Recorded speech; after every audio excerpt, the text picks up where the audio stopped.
Hola amigos de www.pastorgersonparra.org. Bueno, yo soy el pastor Gerson Parra y soy facilitador de su aprendizaje en nuestra escuela de predicadores. Empecemos entonces con nuestra escuela de predicadores. Es importante resaltar que no somos nosotros quien formamos predicadores, es Dios quien hace los predicadores. Nosotros proveemos herramientas para el aprendizaje, para mejorar la técnica, proveemos herramientas para que usted desarrolle su servicio, pero es Dios quien forma los predicadores. No podemos evitar la oración, todo lo espiritual, pero hoy vamos a proveer sistemas académicos para que usted mejore sus técnicas. Ahora sí, empecemos entonces con la primera cátedra de homilética 1 y en esta nuestra primera asesoría vamos a empezar entonces en el nombre del Señor. Para empezar a hablar de homilética, quiero que lo hagamos a partir del libro de Esdras, el capítulo 7 y el versículo 10. Abra su Biblia, por favor, que estamos estudiando, estamos aprendiendo. Libro de Esdras, capítulo 7 y el versículo 10 dice: porque Esdras había preparado su corazón para inquirir la ley de Jehová y para cumplirla, y para enseñar en Israel sus estatutos y decretos. Notemos tres cosas que resaltamos en estos versículos. Uno es que Esdras se había preparado, porque en esto se requiere una preparación. Él preparó su corazón. Él dispuso su mente, él dispuso todo su sistema de aprendizaje para, número uno, para inquirir la ley de Jehová. Ahora, uno tiene que estar constantemente inquiriendo, aprendiendo, investigando la ley del Señor, escuchando otros predicadores. Hay muchos que quieren ser buenos predicadores, pero no son buenos para oír, para escuchar, para analizar, para investigar. Y esto hay que hacerlo. Lo primero es inquirir la ley de Dios. Ahora, número dos, y para cumplirla. Quiero decirle que si usted no cumple la ley de Dios, no hay nada que pueda reemplazarlo. Quiero decirle que si usted en realidad no cumple los estatutos, los decretos que el Señor tiene, no será un predicador con éxito, porque Esdras preparó su corazón primero para inquirir y luego para cumplir. Y una vez que usted la estudia y la cumple, ahí sí, para enseñar en Israel sus estatutos y sus decretos. Ahora sí, vamos a enseñar cuando ya estudiamos la palabra, cuando investigamos sobre ella y cuando al igual, luego que investigamos la ley de Dios la cumplimos, entonces ahora sí estamos preparados para enseñar sus estatutos y sus decretos. Quiero que vamos a la palabra homilética. ¿Qué es la homilética? La homilética es el arte de diseñar, planear y exponer mensajes de la palabra de Dios. Hay que diseñar, hay que planear, hay que exponer realmente un mensaje que llega a una persona, que transforma su vida, porque ese es el objetivo de que la palabra de Dios transforme. Es Dios quien hace la obra, pero es usted el canal de bendición. Es usted el canal que Dios ha escogido para llevar su palabra. Y por esto, para predicar se requiere una preparación. Y quiero que hablemos de 4 aspectos de la preparación. Se requiere la preparación espiritual, se requiere la preparación intelectual, se requiere la preparación física y hay una bien importante que se requiere, es la inspiración. Si usted no tiene inspiración, no tendrá nada para predicar, porque se requiere que una persona tenga una preparación en todos estos aspectos. Hablemos del por qué la necesidad de tener un bosquejo. Empecemos diciendo que es que todos somos creativos, mucho más los hijos del Señor. Entonces un bosquejo ayuda al predicador a organizar su mensaje con una secuencia exacta y lógica. Entonces por esto es bueno tener un bosquejo. También ayuda al predicador a recordar ideas que quizás se le podrían olvidar, pero si están allí en el bosquejo, esto le permite recordarlas. Lo siguiente es que le permite al predicador mantenerse apegado a su tema, porque hablando, predicando, uno se puede ir por otros temas, se puede desviar, pero si usted tiene un buen bosquejo, el bosquejo lo mantiene apegado al tema. Lo siguiente es que ayuda al predicador en caso de presentarse alguna interrupción por cualquier circunstancia. Entonces, le ayuda al predicador a siempre continuar con el orden que llevaba. Y de alguna manera también nos ayuda a terminar el mensaje, porque hay muchos que saben cómo empezar, pero no cómo terminar. Entonces, un buen bosquejo nos ayuda a tener un mensaje tanto desde el principio hasta el fin. Ahora sí vamos a empezar con tipos de sermón. Todos estos ítems de los cuales hemos venido hablando se van a desarrollar a lo largo de esta asesoría que se llama Homiléctica 1. Empecemos. Tipos de sermón. Hablemos del sermón expositivo. El sermón expositivo es un tipo de sermón que es un comentario, pero a la vez es una interpretación, presenta detalles del texto. Esto es presentado con armonía, llevados a una conclusión inteligente. Digamos que este tipo de sermón ha sido el más utilizado por los predicadores y yo creo que debe seguir siendo el más usado. Ahora, el sermón expositivo enseña de una manera más profunda, más completa la palabra de Dios. Siempre la iglesia ha predicado mensajes expositivos y fundada en todos los consejos, en todas las doctrinas de la palabra del Señor. Pero también existe el mensaje teológico. El mensaje teológico es el que nos habla acerca de Dios, de la doctrina de Dios. La palabra doctrina viene de un vocablo que quiere decir lo que he recibido. Entonces, las verdades que no son negociables, que se encuentran en la palabra de Dios, que nos enseñan sobre el Señor, sobre sus atributos, que nos enseñan a conocer a Dios. Ese es un mensaje teológico. Y a pesar de que todos los tipos de mensaje nos llevan a conocer algo de Dios, pero este mensaje teológico nos conecta directamente con Dios en su esencia. Ahora, el siguiente tipo de mensaje se llama el mensaje biográfico.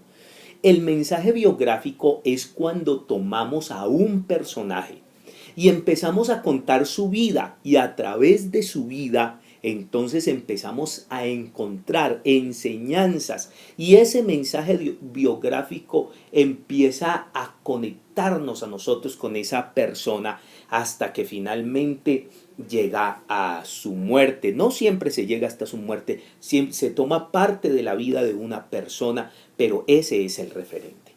Ahora, hay un tipo de sermón que se llama acontecimiento histórico o un mensaje histórico.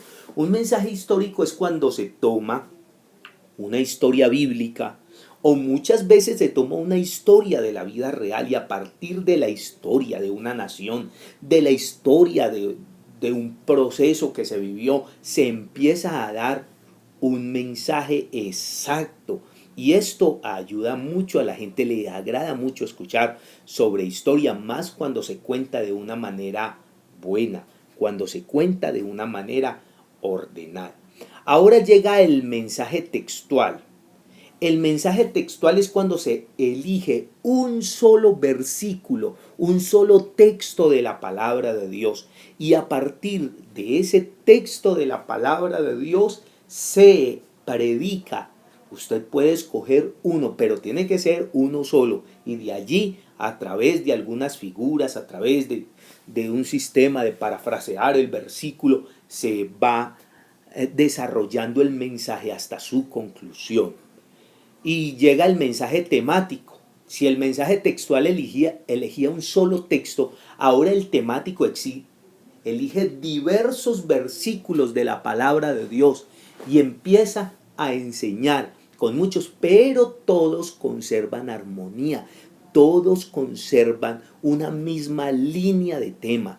Total de que el mensaje temático, a pesar de tomar tantos versículos, tantos modelos, tantas historias, finalmente llega a la misma conclusión y no se pierde el predicador que lo está llevando a cabo. Hablemos un poco del énfasis en el sermón. Los sermones tienen un énfasis y de acuerdo al énfasis también tienen algunos estilos. Por ejemplo, el doctrinal. Estábamos hablando que que el mensaje teológico es doctrinal porque enseña verdades recibidas de la palabra de Dios. De alguna manera el mensaje doctrinal enseña algunos principios no negociables. Hay cosas que son discutibles, ¿ve? Pero los mensajes doctrinales enseñan principios que no son siquiera discutibles ni negociables porque son una verdad que sencillamente se está explicando, se está llevando a cabo y se llega a una conclusión. También existe el mensaje pastoral. ¿Qué es un mensaje pastoral? El mensaje pastoral es el que utiliza, como su nombre lo dice, el pastor o un líder de la iglesia en un asunto directo que tiene que ver con la iglesia a nivel local. A veces es una corrección de doctrina, a veces es una enseñanza sobre situaciones que están viniendo exactas a esa iglesia. Hablemos del mensaje evangelístico. Oiga, el mensaje evangelístico tiene una gran ventaja, una gran bendición, y es el mensaje que trae almas al reino de los cielos. Este mensaje no se propone otra cosa. El mensaje evangelístico, su función principal, su objetivo, se centra siempre en ganar almas para el Señor, en llamar a los perdidos y explicarles la obra del Calvario, en explicar de que el Señor quiere salvar a muchas personas. Entonces, este mensaje de alguna manera es monotemático. Es siempre sobre la obra de Cristo y la salvación, porque a pesar de que se puedan utilizar muchos pasajes bíblicos, muchas parábolas, muchas maneras para enseñar, pero siempre llegan exactamente a la conclusión de que hay que entregar la vida al Señor. Hablemos del mensaje ético. El mensaje ético es un sermón que se utiliza para corregir alguna situación de tipo moral. Esos son los mensajes que exhortan directamente, corrigiendo problemas morales en la congregación, corrigiendo tendencias perversas. Este mensaje es potestativo del pastor o de quien él lo delegue, pero realmente esto no se le debería entregar a nadie. Este mensaje debe ser asumido por el pastor y debe corregir exactamente la problemática moral o muchas veces social de una comunidad.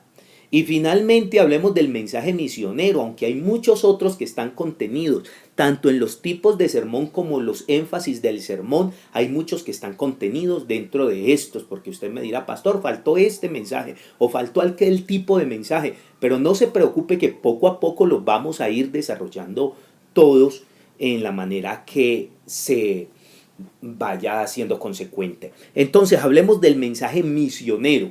El mensaje misionero es el que tiene por objetivo crear conciencia, crear el amor, el anhelo, el deseo por una persona ir a compartir la palabra del Señor. El mensaje misionero es un mensaje que tiene que transmitirse con mucha pasión, porque para salvar las almas se necesita pasión, para salvar las almas se necesita dolor en el corazón, que nos haga sentir el deseo de hablarle a otro de Cristo, de instar a la iglesia para salir a buscar los perdidos. Así que con estos tipos de mensajes, con estos énfasis en el sermón, ya sabiendo de qué se trata la homiléctica, ya entendiendo que todo predicador debe tener una preparación, vamos a ir al sermón mismo. Vamos a hablar sobre el sermón. El sermón, empecemos diciendo que es una bendición ser la boca de Dios. Es una bendición que Dios nos permita llevar su palabra. La misión y la visión que no puede perder todo predicador es primero recordar que es Dios quien envía su palabra. Es que nosotros no podemos aprovechar el púlpito para dar nuestros propios mensajes si no tuvimos una inspiración que vino del Señor. Y de igual manera tenemos que hacerle decir a la Biblia lo que ella dice. No podemos forzarla que diga otra cosa, aunque eso ya son situaciones de hermenéutica que también la vamos a ver en alguno de los niveles de nuestra escuela de predicadores de www.pastorgersonparra.org. Vamos ahora sí a partes del sermón. El sermón debe tener unas partes para organizarse mejor. No hay un mensaje si usted no tiene un objetivo. El objetivo usted lo debe de tener antes de sentarse a escribir el sermón. Hay algunos predicadores que incluso antes de predicar entregan cuál es el objetivo. Ahora, luego del objetivo debemos buscarnos un título o un tema. El tema en una clase más adelante vamos a observar que es tan importante el tema y vamos a entender cómo elegir un tema.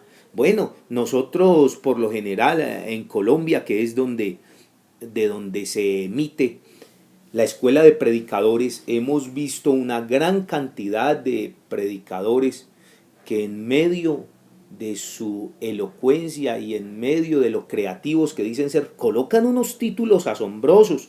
Yo estaba escuchando a un amigo mío, el hermano Alex, que me estaba compartiendo algunos mensajes que ha escuchado y sus títulos, que un título es que Cristianos en Obra Negra, que otro título que se inventó un predicador es Los calzones de mi desgracia, que otro título, pero hombre, predicando la palabra del Señor tenemos que ser muy objetivos y el título es lo que nos enmarca. De alguna manera el título nos permite mirar como una brújula hacia dónde va el mensaje, porque hay muchos predicadores que tienen un título pero luego se van por otra parte. Entonces el título es de vital importancia. Luego del título viene un texto base que tiene que concordar con el título. Si usted habla de amor, el versículo no puede hablar de juicio, o a no ser que tenga ya una intención, un propósito directo. Entonces el texto base, el versículo base se elige de acuerdo al nombre del título del sermón, de acuerdo a lo que podamos nosotros o que Dios nos haya regalado. Muchas veces la inspiración viene del versículo que uno estaba leyendo la palabra de Dios y de pronto usted sintió que ese versículo lo abrazó y usted dice, Padre mío, pero yo no había entendido este versículo de esta manera, y de ahí saca el sermón. Entonces entendamos, viene el objetivo, el título o tema y llega el texto base. Ahora es muy importante para poder desarrollar de una manera eficiente el mensaje, hacer una introducción. Ahora, la introducción tiene que ver con todo lo anterior. La introducción es que se toma el público y usted le llama la atención para encaminarlos por el desarrollo de su tema. Muchos utilizan para la introducción una historia, una anécdota. Vimos hombres grandes que se especializaron tanto en una introducción de un mensaje. Me conmovió siempre escuchar al hermano Pablo cuando todo su mensaje era casi una introducción y usted pensaba que estaba en la introducción cuando finalmente daba el texto. A pesar de que él no seguía mucho las normas homiléticas, tuvo un gran éxito y ganó a miles para Cristo. Total de que entonces la introducción es usted hacer un recuento general, es tomar una historia, es analizar de todo lo que usted va a predicar y llamar la atención a través de esto. Ahora viene el desarrollo del tema. Llegamos ahora sí a lo medular. Entonces es aquí donde usted empieza a entregar el mensaje. Este desarrollo del tema se da por partes y luego vamos a aprender cómo desarrollar un tema por partes. ¿Cuál debe ser? ¿Cuáles son las técnicas que hay para desarrollar un tema? Porque un tema bien desarrollado es un tema que no solamente nos enseña, nos instruye, nos educa, sino que nos forma en todos los aspectos, aún académicamente. Es más, la idea es que usted predique tan bonito que aún los niños digan, vea, a mí me gusta es cuando predica el hermano tal, porque ese hermano lo hace sentir a uno bien predicando.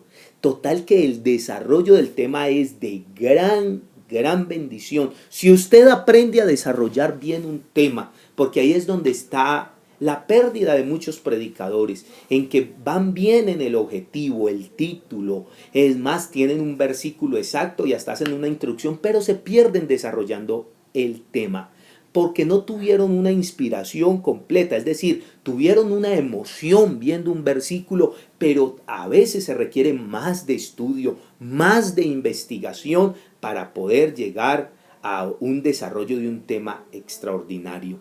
Ahora hablemos de la aplicación. ¿Qué se gana usted con tener un muy buen desarrollo del tema?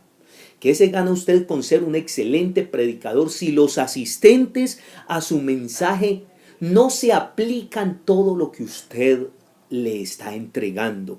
La aplicación del tema es tomar todo lo que antes vinimos hablando, el objetivo, el título, el texto base, la introducción, aún el desarrollo mismo, y entregárselos a las personas que escuchan para que ellos a su vez lo tomen para sí. Entonces, cuando ellos se aplican, cuando usted inteligentemente aplica la palabra, es como cuando un médico dice, mire, aquí está la solución para su enfermedad, es esta inyección, pero se la voy a aplicar. El buen predicador es el que aplica. Bueno, es de anotar que no todos los mensajes que se predican se desarrollan de esta manera, cumplen estas mismas normas homilécticas, porque en sí la homiléctica misma ha cambiado en algunas formas, porque también la sociedad misma ha cambiado, porque también los sistemas mismos, la generación misma ha mutado, también las ciencias mismas han cambiado. Y hay incluso predicadores que cada una de las partes del mensaje de una vez las aplican. Es más, hay predicadores que se brincan la introducción y tienen gran éxito, porque finalmente terminan como si fuera la introducción. Por eso, lo primero que tenemos que entender es que en la homiléctica se le da unas pautas, se le da herramientas, pero no podemos olvidar que la palabra proviene de Dios y a veces Dios, para salvar a los creyentes, para salvar a alguien, hace que el predicador cambie. Muy bien, entonces hablábamos que las partes del sermón empiezan con un objetivo, un título o tema, un texto base, la introducción, el desarrollo del tema, la aplicación, y luego de la aplicación tiene que llegar el final. Escuché una historia de un hombre que estudió aviación y dice que se compró entonces un método para aprender a volar un avión y se compró el avión. Y en la clase número 1 dice que le enseñaron cómo preparar el avión para volar. En la clase número 2 lo mismo. En la clase 3 le enseñaron cómo despegar hasta que estaba volando y volando y volando. Dice que de la torre de control le decían, oiga, por favor, pero aterrice ya. Y él decía, lo siento, pero es que hasta ahora no me han dado la clase para aterrizar.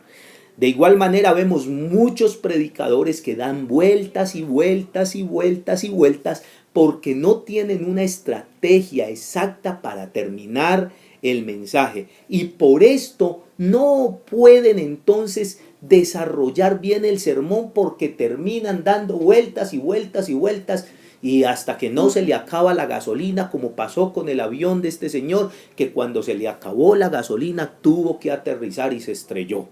Hay predicadores que como dan tantas vueltas es hasta que se le acaba la gasolina y se estrellan.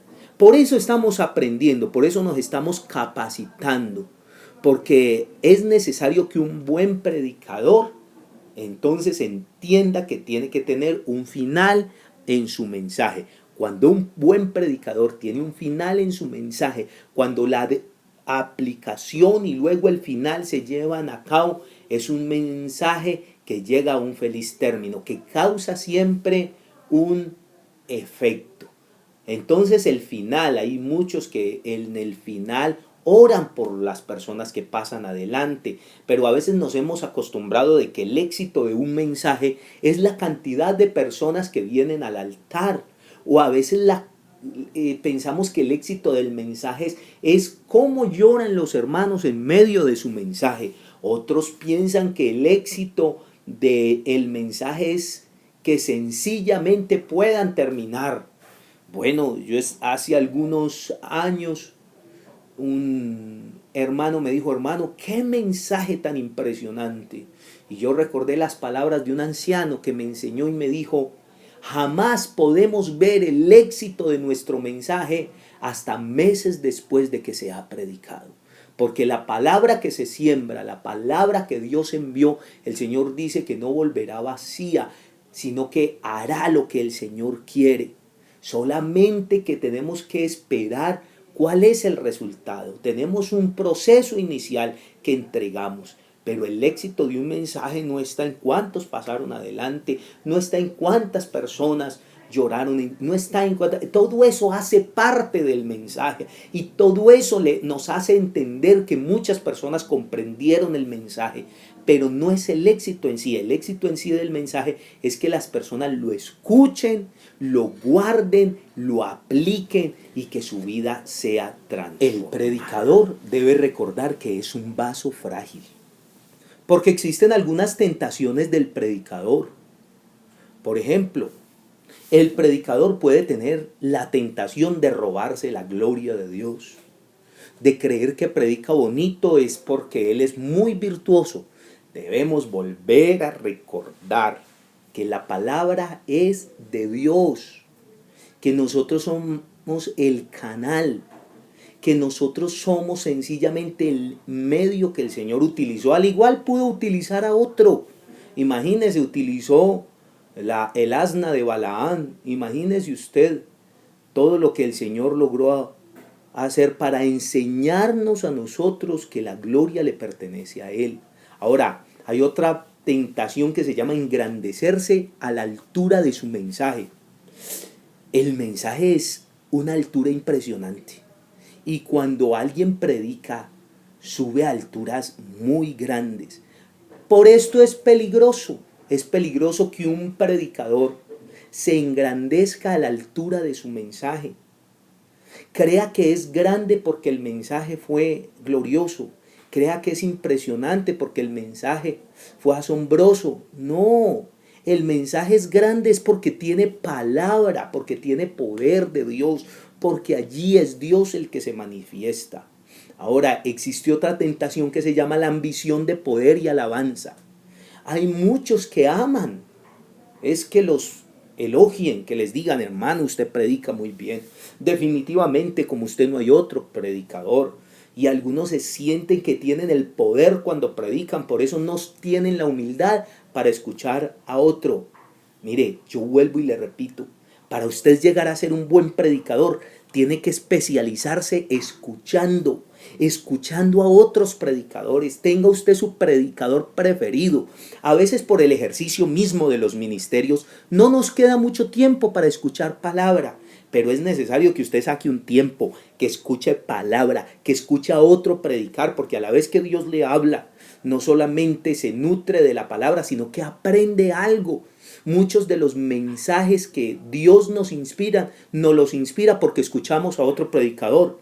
Escuchamos a otro predicador y otro predicador dijo una frase que fue bonita, que nos tocó la sensibilidad. Y entonces dijimos, bueno, allí voy a predicar otro mensaje. Bueno, existe otro síndrome que se llama el de autoexhibición. Es el que dice, si no predico yo, no estuvo bueno el mensaje. Si no soy yo el que predico, no. Ay, de esto sí que vamos a hablar más adelante, porque el síndrome de la autoexhibición, de los que ellos mismos enviaron a predicar, nosotros tenemos que entender que el Señor dice que ¿cómo predicarán si no fueren enviados? Hay algo que tenemos que entender, y es que hay días que Dios elige a otro para que lleve la palabra, pero el síndrome de autoexhibición es una guerra mental, pensando de que nosotros siempre somos los que debemos predicar, que no hay otro que predique mejor que nosotros. Ahora existe otra tentación del predicador, se llama el virus de la mala competencia. Oiga, porque es un virus, se propaga. Es un virus de mala competencia. Es los que hablan mal del otro predicador. No, donde yo hubiera predicado, yo hubiera dicho era esto. Ese no sirve, porque definitivamente nosotros tenemos que respetar. Porque aunque existan predicadores que no tengan la técnica que nosotros estamos adquiriendo o la técnica que ya otros tienen, ese hombre Dios lo eligió y tiene palabra del Señor. Total de que si ese hombre Dios lo eligió, es la boca de Dios, que hable lo que Dios lo mandó, que predique lo que Dios le mandó a decir. Así que total de que una de las cosas que nosotros tenemos que renunciar es a la competencia, porque definitivamente la competencia en esto no existe. Es la competencia con nosotros mismos. Es por superarnos todos los días, por amar al Señor y estar más cerca de su secreto para escuchar su voz y tener palabra para transmitir. Otra tentación del predicador es el conformismo académico. No, yo ya con lo que sé estoy bien. Hombre, yo le doy gracias a Dios por todos los que se inscribieron a la escuela de predicadores. Muchas de las cosas que estamos estudiando usted ya las sabe. Muchas de las cosas que estamos estudiando usted ya las maneja. Es más, tenemos personas en nuestra escuela de predicadores que ya tienen instituto, que asistieron al instituto. Gloria a Dios por el instituto. Muchas de las personas que están en nuestra escuela de predicadores sencillamente se inscribieron porque desean aprender mucho más. Gloria a Dios por esto, porque hay algo que hay que renunciar al conformismo académico. La Biblia nos enseña que el hombre cuerdo encubre su saber. Antes la persona que quiere aprender es los que en verdad son sabios. Porque el hombre cuerdo es el que antes se encubre para aprender más, porque quiere aprender más. Otra tentación del predicador se llama la embriaguez de homilética y de hermenéutica. Es que, oiga, hay hombres que se embriagan tanto de homilética y hermenéutica que pierden la verdadera inspiración y la unción de Dios. Se vuelven amantes de los procesos académicos. Es más, se vuelven obsesivos, no sé si quepa la palabra, pero es que yo creo que sí, hay personas que se obsesionan con la homilética, con la hermenéutica, y ellos son homiléticos y hermenéuticos en toda parte. Ellos se bajan del púlpito y siguen hablando de homilética, además siguen entonando la voz para que les crean que está predicando, no. Nosotros tenemos que entender que la homilética, la hermenéutica, la exégesis, la interpretación, todo lo que el Señor nos permite es sencillamente una herramienta para servirle. Por eso no nos podemos enamorar de la bendición, sino del dador de la bendición. Todos estos medios son una bendición, pero el dador de la bendición sigue siendo el Señor. Ahora, la siguiente tentación del predicador es la pérdida de objetividad, porque hay personas que aún con todas las herramientas pierden la objetividad en lo que predican. Es decir, es tanto lo que quieren abarcar que perdieron su norte, que no saben para dónde va. La siguiente tentación se llama la decadencia en contenido bíblico, porque hay personas que ya tienen su estilo, ya tienen su nombre, ya son famosos como predicadores, ya todo el mundo sabe que Dios los usa, entonces por eso ya no estudian mucho la Biblia y ellos con 3 palabras emocionan a la congregación. Les voy a decir algo, no sé si será muy atrevido que en la escuela de predicadores vamos a hablar de fenómeno de masas. Y hay predicadores que tienen fenómeno de masas, pero no tienen palabra de Dios. Y hay algo que tenemos que volver a tener, es palabra de Dios. El fenómeno de masas, dejemos que el Señor sea el que haga el fenómeno de masas. Pero no nos vamos nosotros por el fenómeno de masas, que es Dios el que habla. Vamos a enseñar incluso fenómeno de masas, es para que usted no caiga en la tentación de aferrarse más del fenómeno de masas y de perder el contenido bíblico. Entonces la gente, aunque usted no lo crea, la gente entiende que usted tiene una cantidad de situaciones, pero no tiene contenido de palabra. Ahora, otra tentación del predicador es copiar o imitar a un estilo. Dios mío, eso nos pasó a todos. ¿Por qué? Porque uno cuando deseó siempre, y por eso les dije que el buen predicador escucha a otros predicadores, porque cuando uno quiere predicar bonito, uno aprende a escuchar a otros predicadores. Y cuando uno aprende a escuchar a otros predicadores, uno se enamora de los ministerios, uno se enamora de los hombres de Dios que predican, porque es que trazan la palabra con una excelencia.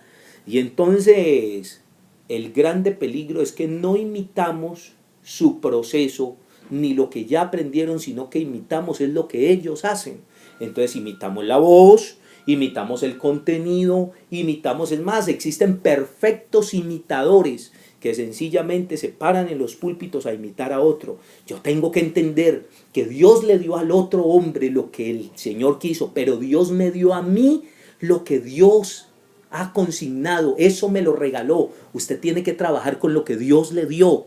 Total de que algún día usted se va a dar cuenta que también lo imitan. Unos lo imitarán para burlarse de usted, pero otros lo imitarán porque quieren parecerse a usted. Pero una de las cosas que uno tiene que cuidarse es de imitar estilo, porque cuando usted imita un estilo, entonces pierde lo que Dios le regaló a usted. Así que como hablamos de tentaciones del predicador, hablemos también de bienaventuranzas de un predicador.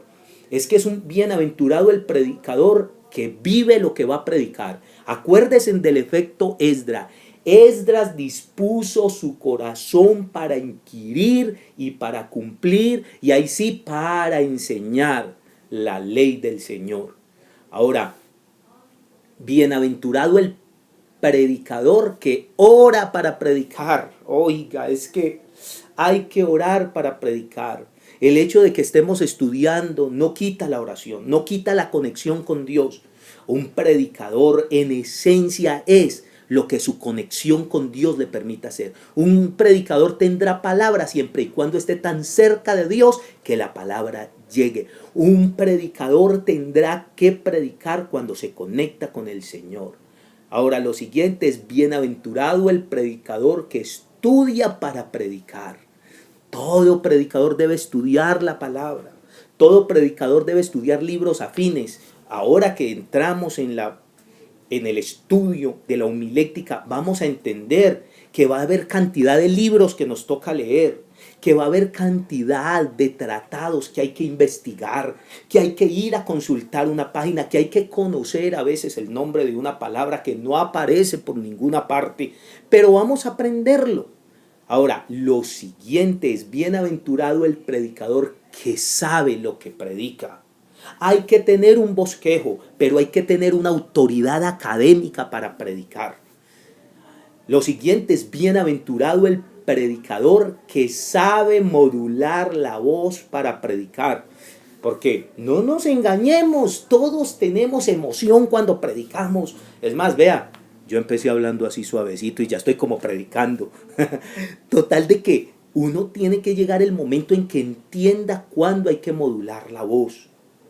En la oratoria y etiqueta que vamos a estudiar en la escuela de predicadores, vamos a ver algunos procesos de locución, cómo hablar, cómo modular la voz. A veces hay que hacer cambios de voz. Hay momentos cuando hay que entrar en estilos narrativos, pero hay momentos también cuando es de levantar la voz. Entonces el grande peligro de los predicadores es que no modulan, entonces unos se mantienen siempre arriba, terminan disfónicos, otros están siempre abajo y aburren la congregación. Hay que entender lo de modular la voz. Ahora, bienaventurado el predicador que antes se predica a sí mismo. Oiga, la palabra me tiene que penetrar a mí primero. Si un mensaje no me causó bendición a mí en secreto, no podrá causar bendición en público. Hay algo que tenemos que tener en cuenta, y es que cuando nosotros estamos en la presencia de Dios, cuando es Dios el dueño de todo lo que nosotros tenemos, entonces Dios nos toca primero con ese mensaje, y luego de que Dios nos toca, entonces toca a la congregación. La siguiente bienaventuranza es: bienaventurado el predicador que es claro y progresivo. Hay algo, es que a veces con tantas ideas que uno tiene en la cabeza, se debate entre las muletillas y las complicaciones, porque uno no sabe si hacer esto o si hacer lo otro, o se le vinieron 4 ideas a la vez. Entonces uno dice, voy a decir las 4 ideas, y a veces todo eso lo hace complicar el mensaje. Bienaventurado el predicador que es claro y es progresivo.